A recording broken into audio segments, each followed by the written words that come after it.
Saudação, galera de Ginições, tudo bem com vocês? Quem não me conhece, sou o Victor Godzilla e eu tenho uma missão hoje para passar a realidade para vocês. Com essa moda do SUV, inclusive os carros hatch que são vendidos na Europa estão sendo trazidos para o Brasil como SUV. Um deles é o C4 Cactus.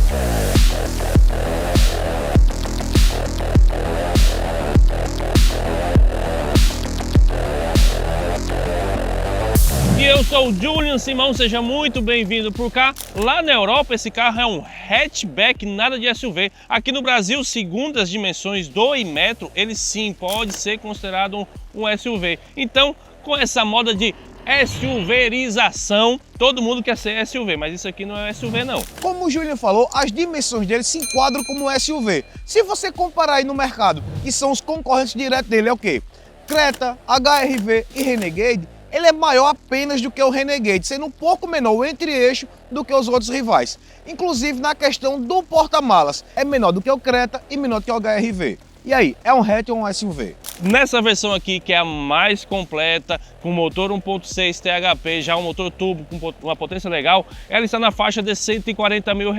E a Citroën se apoia nesse número para trazer esse carro e manter ele em linha. Mas como assim? Se você pegar os concorrentes desse carro aqui, que são eles, Creta, HR-V, Renegade, todos vão passar fácil desse número R$140 mil e vão chegar até a 180. Então, nessa versão aqui, que já é bem equipada, vai ser um bom atrativo essa questão do preço. O outro destaque desse carro sempre vai ser o design. Tem gente que ama, tem gente que odeia e é um francês. Francês gosta de fazer coisa diferente. Se você analisar aqui, nenhum outro carro se parece com ele. É uma identidade visual bem marcante. A gente tem aqui na frente o Daylight em LED, mas o restante do conjunto óptico do carro é todo halógeno. Farol, luz baixa, milha, tudo é halógeno. Uma coisa que eu tenho que pontuar, que eu rodei quase 700 km com esse carro aqui, é sobre esse farol. Ele não fica aqui no agregado, geralmente, na estrutura do carro, ele fica no para-choque. E o que acontece? Às vezes você passa em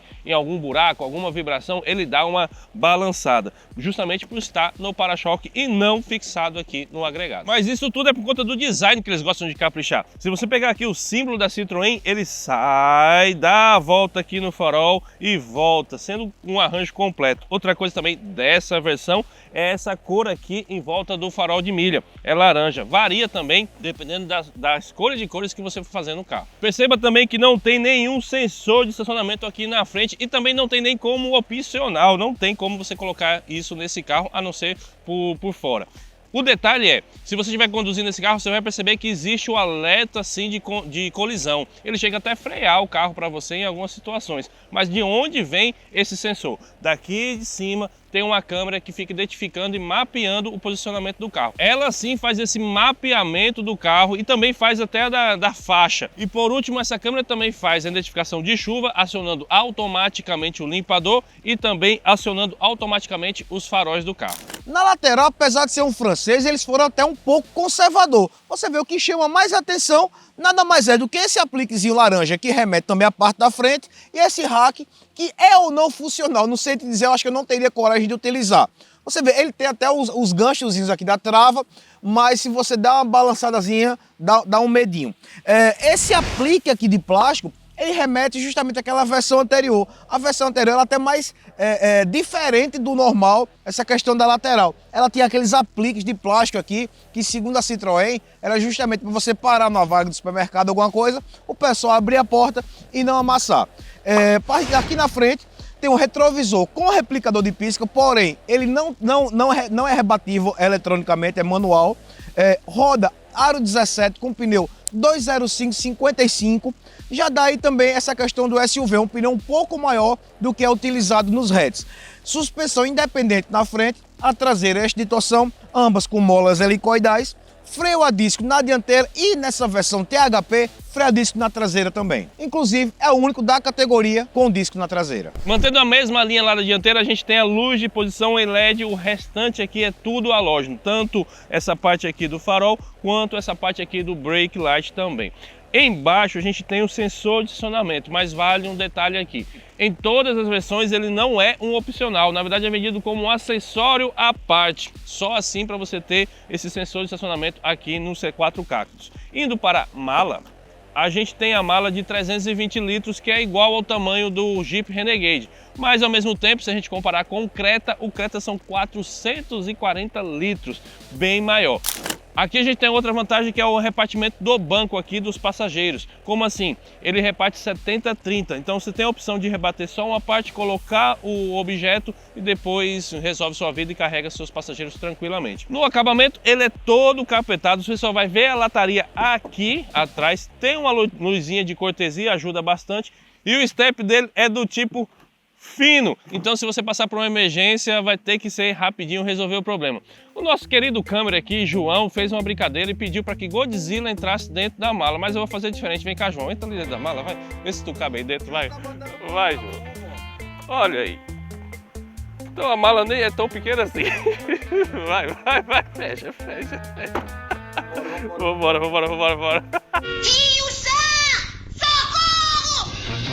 Indo pro coração do carro, que é o carro-chefe dessa versão top de linha, motorização, um motor já consagrado, já há 20 anos no mercado que existe essa motorização, é a 1.6 THP, é um motor 1.6, 16 válvulas, turbo alimentado, são 172 cavalos com 24,5 kg de torque abastecido no etanol. Como eu falei, esse motor já está aí no mercado há 20 anos, já saiu em Mini Cooper, ele foi uma junção do grupo lá no começo dos anos 2000, do grupo PSA, ou seja, Peugeot Citroën, com a BMW, eles se aliaram e fizeram essa motorização. Qual é a grande vantagem de um motor de 20 anos atrás sendo utilizado até hoje?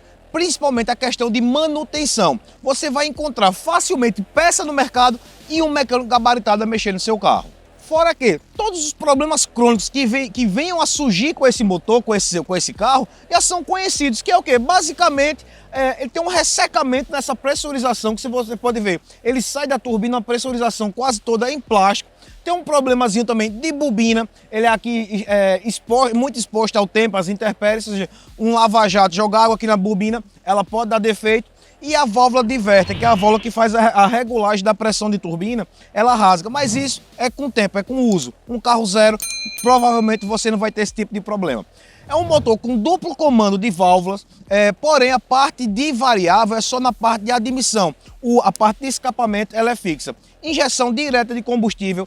Toda a parte de gerenciamento, não só de alimentação de combustível, como a parte de turbina, é controlada eletronicamente, não tem nada mecânico nessa motorização. Ou seja, apesar de ser um motor de 20 anos atrás, ele é um motor muito moderno. Isso por quê? Porque há 20 anos atrás, vale frisar demais esse número, ele era um motor à frente do seu tempo. Enquanto os fabricantes estavam batendo na tecla dos motores aspirado, com alta cilindrada, aqui não, aqui começou já a onda do downsize. Aliado a esse motor 1.6 THP, tem um câmbio Aisin de 6 marchas, que é também um câmbio já bem utilizado no mercado. É um câmbio muito eficiente. Essa eficiência até reflete em duas questões. A questão do consumo, fez aqui um consumo até agradável na estrada, chegou até a fazer 14, 15 km com litro na mão de Júlia. E dentro da cidade fez aí na média de 9, 10 no consumo urbano. Vale salientar que esse carro ele tem bico injetor de injeção direta de combustível. Isso quer dizer o quê? Muito cuidado com o combustível que você vai utilizar aqui. Ele não permite você utilizar um combustível de baixa qualidade. Ou seja, muito cuidado no posto que você abastece. O segundo ponto do câmbio é a questão de esportividade. Esse câmbiozinho, como ele já é bem calibrado, ele traz pro Cactus um desempenho até de esportivo. Você tem noção? O 0 a 100 desse carro é mais rápido, inclusive, do que a linha Abarth da Fiat, que tem lá um 0 a 100 na faixa de 7.6, aqui está na casa de 7.3, ou seja, um desempenho digno aí de até de um Golf GTI. A utilização desse motor provavelmente também é um dos pontos que faz o grupo Stellantis conseguir baratear, porque ele tem uma linha de produção muito grande para fabricar esse motor. Mas tem outro ponto aqui, que é a questão de barateamento também. Você vê o acabamento interno, apesar dele ter esse isolamento acústico aqui, não existe nem a pintura da parte de dentro, ou seja, aqui é no Prime e o acabamento aqui realmente ficou um pouquinho a desejar. Avançando para conhecer o interior do carro, a gente tem primeiro a chave presencial. Chave no bolso e já abre o carro. No interior do C4 Cactus a gente entende novamente como é que esse carro está na faixa de 140 mil reais e não foi acima. Por quê? Porque se a gente for comparar com os outros Citroëns, até mesmo com os C4s mais antigos, você vai ver que o acabamento ele deu uma caída no padrão. É plástico, plástico, plástico, e o encaixe dele não é aquele refinamento que a gente encontrava nos Citroëns antigos. Isso está sendo uma tendência até no C3 também, a gente vê que eles estão diminuindo a qualidade do acabamento na interna do carro. Avançando, a gente tem aqui do lado esse acabamento que faz referência aos apliques lá de fora, aqui da lateral e lá no para-choque. A gente só vai ter aqui para o cotovelo um apoio mais suave, porém é um tecido, nada muito refinado não. Nos vidros a gente tem os 4 vidros com função automática, o retrovisor elétrico. Na direção a gente tem uma direção elétrica bem levezinha, só que aqui começa o problema da conversa desse carro com o condutor. Tudo que você for fazer é via central. E o acionamento aqui desse volante, ele não é a melhor coisa do mundo, poderia ser muito melhor, poderia ser mais sofisticado, mais intuitivo. De um lado aqui nas funções do volante, a gente tem o volume e mexer ali no painel do carro. Do outro lado a gente tem passar música, atender chamada, fazer algumas mudanças na central e só. Então é muito simplório essa parte aqui multimídia do volante. Outra coisa que Godzilla bate, eu bato, eu já não entendo por que eles mantêm isso, é o acionamento do piloto automático. Como assim? Para você mexer no piloto automático e você vê, você tem que virar o volante, que é uma alavanca que fica aqui embaixo, compondo as 3 alavancas. Isso aqui, sinceramente, já deveria ter morrido há décadas, não é anos não, há décadas, porque é muito ruim. Você tem que se adaptar ao acionamento, entender como funciona para poder memorizar, porque na via você não vai ficar baixando a cabeça para conseguir ver isso daqui não, é horrível isso daqui. O cluster de instrumentos, mais uma vez, é bem simples e minimalista, é um LCD, as funções são diretas, mas assim, não é tão intuitivo. E a parte que você navega aqui é só no cantinho aqui embaixo, bem pequenininho. O resto fica visível, mas também não é tão intuitivo. De fato, eu nem entendi direito aqui como funciona essa parte da economia do lado direito. É meio confuso. E quando você faz os acionamentos aqui do câmbio, só aparece uma letrinha, não muda nada, não tem nada, diferença de grafismo, nada. Só uma letrinha e acabou. O LCD dele tem apenas uma cor, que me remeteu àqueles relógios antigos, sabe? Que tinham os Casio antigos com LCDzão, pronto. É igualzinho, é funcional, mas é bem isso e acabou. Para mexer no ar-condicionado, você tem que vir aqui, apertar em ar-condicionado, não aparece nenhuma, sabe? Não sobe nada, ela vai direto para a tela do ar-condicionado, você fica aqui, mexe e tal, tudo digital, lógico, numa tela, mas parou aqui. Agora você tem que fazer o quê? Voltar para a função que você estava, mexer novamente. Ela não é fluida, ela não é intuitiva, ela acaba amarrando a usabilidade daqui do usuário. Eu não gostei muito. A gente tem que ser verdadeiro com vocês e passar essa real. A Stellantis, por sua vez, poderia sim, por que não, trazer a mesma central, o mesmo formato que é utilizado lá na Fiat, na Jeep, para cá, que funciona muito bem lá, mas aqui ela dá essas travadas, eu também não sei explicar o porquê. O outro ponto está na questão do dimmer dela, na iluminação dela. Se você vem de dia aqui, tá tudo ok, passa num viaduto, num túnel que vai escurecer, ela muda o padrão sozinha automaticamente, e isso acaba confundindo e dificultando a visualização dela. Fora isso, fora essas críticas, ela sim funciona bem, você vai conseguir, tem todas as funções, o Apple CarPlay funciona, o som tem uma qualidade bem bacana, bem considerável, não tem nenhuma marca assinando esse som, mas é uma qualidade legal. Descendo aqui para o painel, ele tem, para você mexer no ar-condicionado, ele tem um botão aqui que é para você colocar o ar-condicionado na função máxima, certo? O desembaçador traseiro, o desembaçador dianteiro e travar as portas com o pisca também lá no cantinho. Um pouquinho abaixo a gente tem o acionamento do carro, ligar o carro por botão, e esse botão aqui que altera o modo de condução exclusivo dessa versão THP. Tem a função areia, lama e etc. Mas uma coisa tem que ser dita sobre esse botão, eu não mexi em nenhuma vez nesse botão nos meus 700 km, então deixei aqui no modo com o controle de estação ativado e foi. Já a Godzilla, por sua vez, utilizou sim esse botão e desligou o controle de tração e estabilidade lá no dinamômetro e fez um teste para ferir a potência, se a Citroën mexeu, calibrou alguma coisa diferente aqui para o C4 Cactus. Então deixa a chamada aqui no vídeo para vocês, vai lá e assiste, que ficou muito bacana esse material também. Fora isso, dificilmente você vai colocar esse carro numa areia de praia, dificilmente você vai colocar em lama. Então existe aqui sim a possibilidade que ela vai alterar o modo com como o motor reage e o câmbio também reage. Mas eu acho que pouquíssimas pessoas vão mexer nesse botão. Do lado direito aqui do botão, a gente tem uma entrada USB que faz conectividade com a central. Lembrando que a central é sem fio, tá? Não precisa de nenhum fio aqui, ela já se conecta com o Android Auto e Apple CarPlay. Mais abaixo a gente tem os portas-objetos e um porta-copo. Vale dizer que a gente tem um porta-copo aqui, um buraco aqui embaixo que fica embaixo do freio de mão, que o acionamento é manual, e isso aqui é ruim. Porque porta-copo a gente só tem um. No carro inteiro aqui a gente só tem esse porta-copo aqui. E esse porta-objeto que fica aqui abaixo do freio de mão já fica meio comprometido. Então não é um console bem acertado. Aqui atrás a gente tem uma outra USB, serve para carregamento. E também temos um porta-objeto aqui que dá para você guardar algumas coisinhas e serve também de apoio de braço. Tá, mas realmente não tem nenhum outro porta-copo. Se você for ver aqui é só um porta-objeto, ali não é um porta-objeto, mas aqui tem dois espaços que dariam para fazer dois porta-copos, mas na verdade é um carregamento sem fio por indução aqui. O interessante desse carregamento sem fio aqui é que ele tem sim uma saídazinha de ar aqui para refrigerar esse processo. Isso aqui ficou bem casado. A direção dele tem ajuste de altura e profundidade. Outra coisa legal é que ela, se eu soltar, ela não cai aqui nas minhas pernas. Ela tem um amortecimento quando você vai fazer esse ajuste. Então dá para fazer em movimento, mas eu não recomendo que você faça isso. Pare o carro e ajuste. E aqui o banco a gente tem regulagem de para frente, para trás, a lombar e tal, e a altura também. Mas é tudo manual, nada eletrônico aqui. Como eu mencionei lá fora, o acionamento do farol pode ser sim automático e o acionamento do limpador pode ser automático. Aqui a gente tem um retrovisor fotocromático? Não.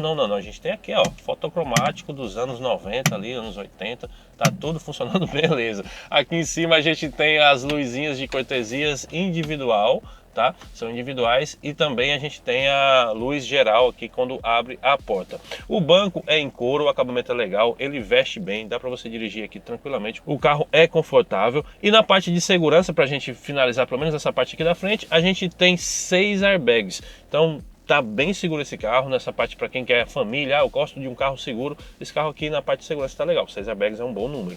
O acabamento lá da frente vem aqui para trás também. Plástico, o mesmo design da frente, e aqui a gente tem um tecido com acolchoado aqui que também ajuda um pouquinho. Fora isso, a gente tem o que? O espaço aqui para minha cabeça me incomoda um pouco. Eu tenho 1,80, ele fica querendo, minha cabeça fica querendo raspar. Imagino que se eu passar num buraco, o carro dá umas balançadas, eu vou bater a cabeça.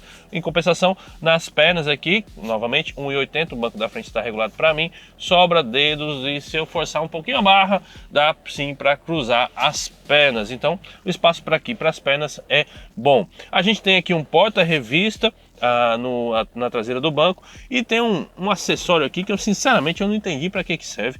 É um apêndice, eu não sei nem explicar o que é isso, que tem um espaço aqui, sinceramente não sei. Embaixo tem uma saída USB. Eu imagino que isso daqui possivelmente seria uma saída de ar-condicionado que foi abortada no meio do caminho. Ou se tiver alguma função, pode colocar aí nos comentários, que eu sinceramente não entendi. Acomoda 3 pessoas, até porque não tem o apoio de braço aqui, ó. Então ajuda a ergonomia. Mas, por outro lado, para 2 pessoas faltou o apoio de braço. A gente é chato, né? Uma hora a gente reclama, outra hora a gente tá elogiando. Mas para mim eu prefiro ter o apoio de braço, porque geralmente num carro aqui atrás é difícil a gente carregar 3 pessoas, a não ser que essa família seja grande. E para finalizar, a gente tem aqui uma luzinha de cortesia para quem vai atrás. Mas é isso e acabou. Depois de toda essa apresentação, avaliação, a gente tem que falar mais uma última verdade nesse vídeo. Tem que ser levado em consideração o fato desse carro já estar há bastante tempo no mercado. A Citroën já veio, sinalizou que ia tirar de linha, mas acabou voltando atrás para o carro ter uma boa aceitação no mercado. Então a gente fica com essa última questão: será por quanto tempo esse carro aqui vai continuar em linha e se ele é uma boa opção? O carro oferece bons atrativos, o carro tem uma boa motorização, é bem equipado, o valor é bem atrativo. Então, no final, a gente sempre deixa na sua mão se você vai escolher o C4 Cactus ou qualquer outro aí do segmento. A gente agradece demais a sua companhia até aqui, se inscreve no canal, ativa o sininho das notificações, deixa like, compartilha, comenta qualquer coisa aí embaixo para ajudar a gente no engajamento. No mais é isso, valeu pela sua companhia, um forte abraço e fui!